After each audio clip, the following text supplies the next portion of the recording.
Dar vrem să batem pasul către o afacere. Nu vrem să vă dezvăluim despre ce este vorba, că poate nu se împlinește, nu reușim și nu vrem să vă ducem în eroare. Mai departe sperăm ca bunul Dumnezeu să ne ajute să fim sănătoși, să nu mai pățim. Sănătatea este cea mai importantă. Pe primul plan. Am venit exact cu o furculiță, o lingură, un cuțit și 3 țoale pe noi. Stăm aici la gura bradului, normal trebuia să stăm la gura sobei, dar din păcate... Nu avem sobă, din păcate. Așa, de acum încolo vrem doar să întreținem ceea ce avem, adică avem un apartament, avem și curtea care am luat-o, casa la curte. Casa la curte care... Exact, care am luat-o nu de mult. Făcut la ea. Avem de renovat și de întreținut și apartamentul și așa mai departe.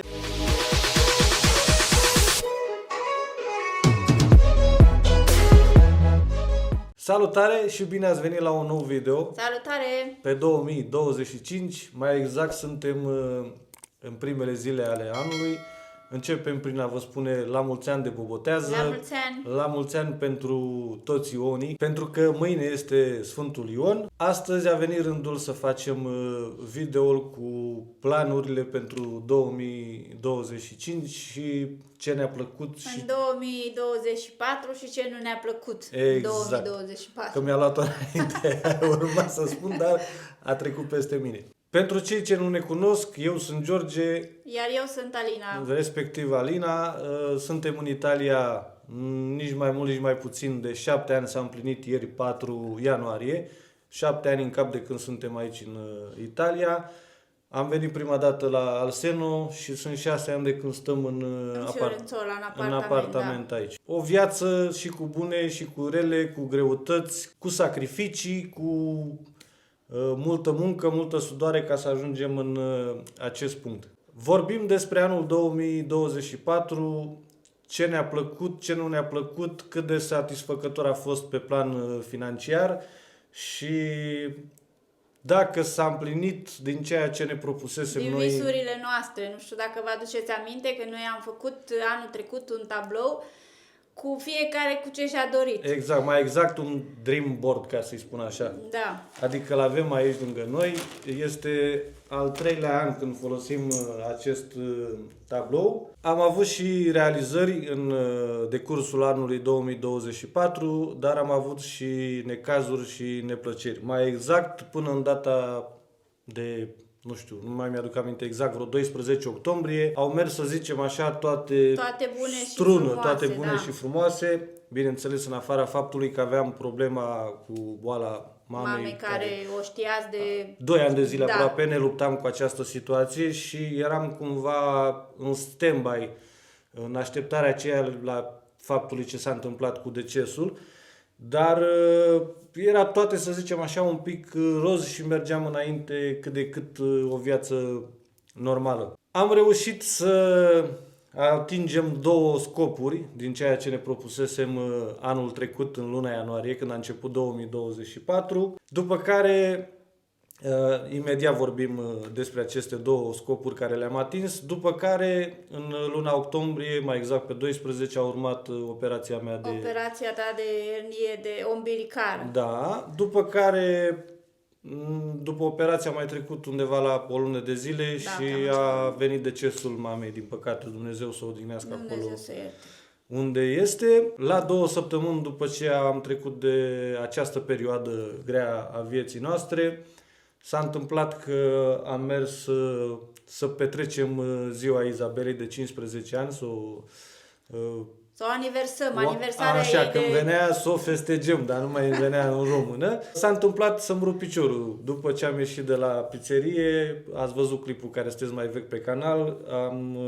urcat pe patine, pe patinoar și după 5 minute s-a întâmplat tragedia. Haideți să începem cu ce ne propusesem în 2024. Bineînțeles, aceste obiective le aveam din 2023.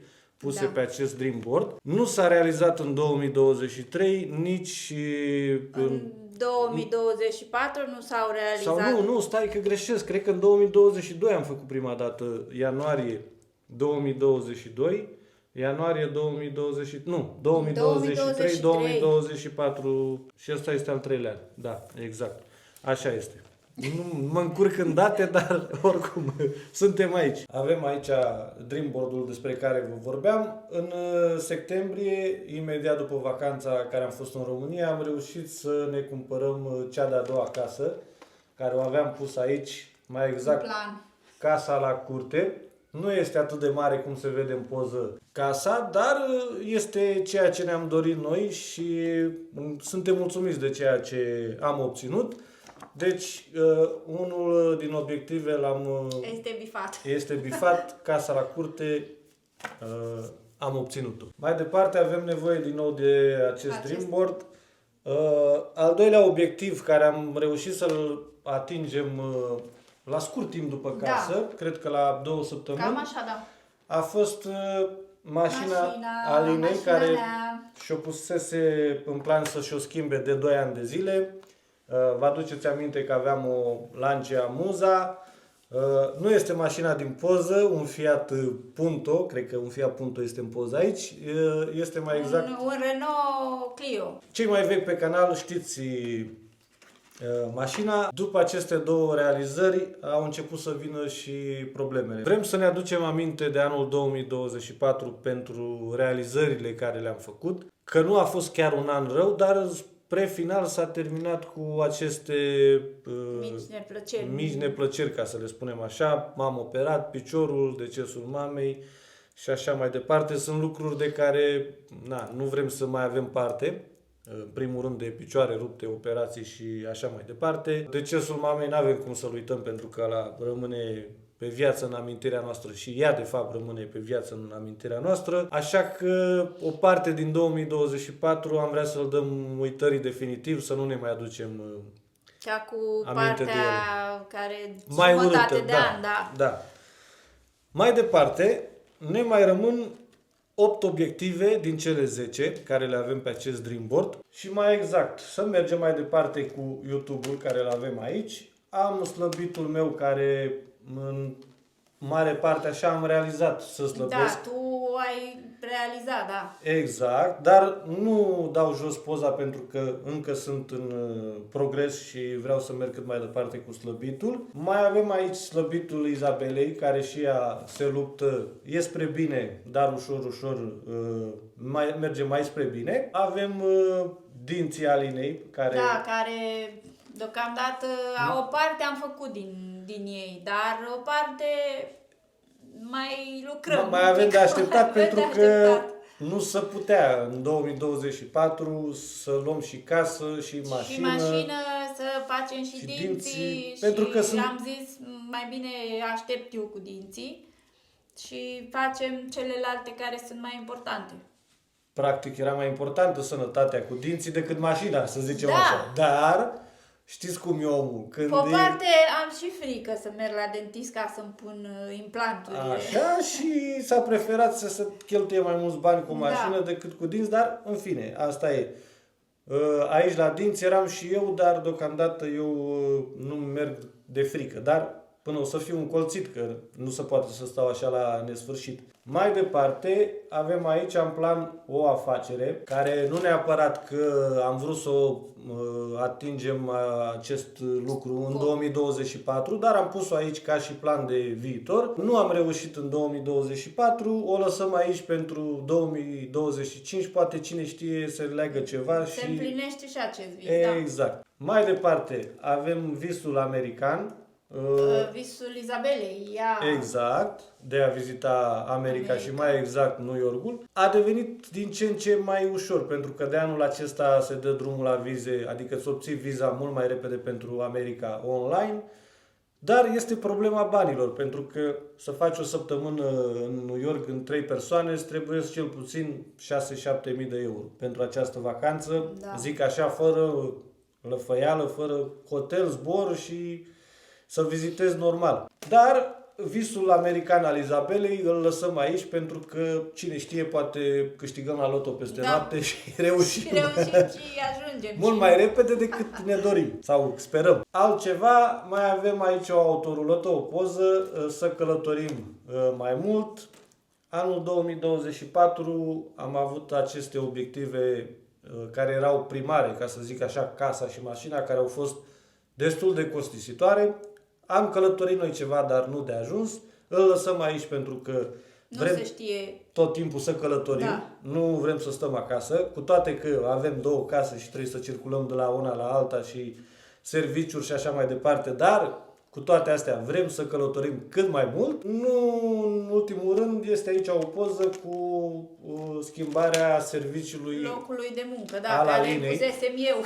Pentru Bineînțeles, tine. pentru mine Nu s-a întâmplat, nu s-a întâmplat. e la același loc de muncă, sperăm că În viitor, în viitor se va întâmpla, poate va găsi ceva mai lejer și mai bun, dar cum am spus și anul trecut, mă repet, deocamdată e bine așa, decât deloc e chiar foarte bine. Dar vrem să batem pasul către o afacere, nu vrem să vă dezvăluim despre ce este vorba, că poate nu se împlinește, nu reușim și nu vrem să vă ducem în eroare. Așa că până suntem mai aproape de a realiza acest lucru, îl ținem secret. Bineînțeles, aici pe planul nostru de viitor, pe dreamboard-ul nostru este pusă pe plan o afacere, dar nu vă spunem deocamdată Este secret. nimic mai mult. Nu este Deocamdată. secret, dar mai bine să stăm așa Da. liniștiți până la momentul oportun. Ne rămân 8 obiective. Nu mai adăugăm nimic pentru că o mare parte așa din scopuri care erau de atins și importante principale le-am atins. Mai important din ceea ce rămâne pe acest dreamboard este chestia cu afacerea, planul de viitor cu o afacere. Nu mai adăugăm nimic. De acum încolo vrem doar să întreținem ceea ce avem, adică avem un apartament, avem și curtea care am luat-o, casa la curte. casa la curte care Exact, care am luat-o nu de mult. făcut la ea. Avem de renovat și de întreținut și apartamentul și așa mai departe. Avem mașini, avem case, nu ne mai dorim decât să călătorim. Dacă dă Dumnezeu și reușim să facem și o afacere, cu atât mai bine. Dar mai mult de atât nu ne mai dorim pentru că trebuie să întreținem ceea ce avem. Ne-am obținut obiectivele, că practic spuneam mai la început că s-au împlinit chiar ieri 7 ani de zile când am venit în Italia, de când am venit în Italia. Am venit exact cu o furculiță, o lingură, un cuțit și 3 țoale pe noi. Deja suntem extra mulțumiți de ceea ce am realizat până în momentul de față. Știți cum e, nemulțumitului este darul dacă te întinzi la prea mult. Dar este destul ce am realizat în 7 ani, așa că nu ne mai zbatem atât de tare pentru a obține cine știe ce bunuri, că deja le-am făcut pe alea necesare. Mai departe sperăm ca bunul Dumnezeu să ne ajute să fim sănătoși, să nu mai pățim Sănătatea este cea mai importantă. pe primul plan, să nu mai avem parte de probleme, de necazuri, de picioare rupte, de operații, ce, Doamne ferește, mai știu eu ce mai există, răutăți prin lumea asta. Așa că astea sunt planurile noastre de viitor, nu prea multe, dar încercăm să le menținem să menținem ceea ce am obținut până în momentul de față. Stăm aici la gura bradului, normal trebuia să stăm la gura sobei, dar din păcate... Nu avem sobă, din păcate. Așa. De aici, din Italia, noi vă mulțumim că ne urmăriți pe zi ce trece în număr cât mai mare și ne apreciați videourile cu like-uri. La comentarii ne lăsați comentarii foarte frumoase și la obiect de multe ori. Chiar ne și corectați când greșim și nicio problemă, apreciem nu ne că... supărăm. Da, exact. Dacă vreți să mai vedeți videourile de la noi, puneți un like, abonați-vă la canal să ne ajutați și pe noi să creștem cât mai mult, să dezvoltăm acest canal. Poate cine știe unde ajungem cu el. Bineînțeles, deocamdată avem un plan să ajungem la numărul de 5.000 de urmăritori. Nu l-am atins, ne toți batem, dar dacă... Încet, dacă vă abonați Dacă vă abonați și puneți un like, ne bagă și pe noi YouTube-ul mai în față și așa ne vede cât mai mulți oameni să se aboneze la canalul nostru de YouTube. Dacă credeți că facem o treabă bună aici și găsiți lucruri interesante la noi pe canal, ce să zic, abonați-vă, puneți un like și până data viitoare vă țuc de nu vă vedeți. Ciao! Pa!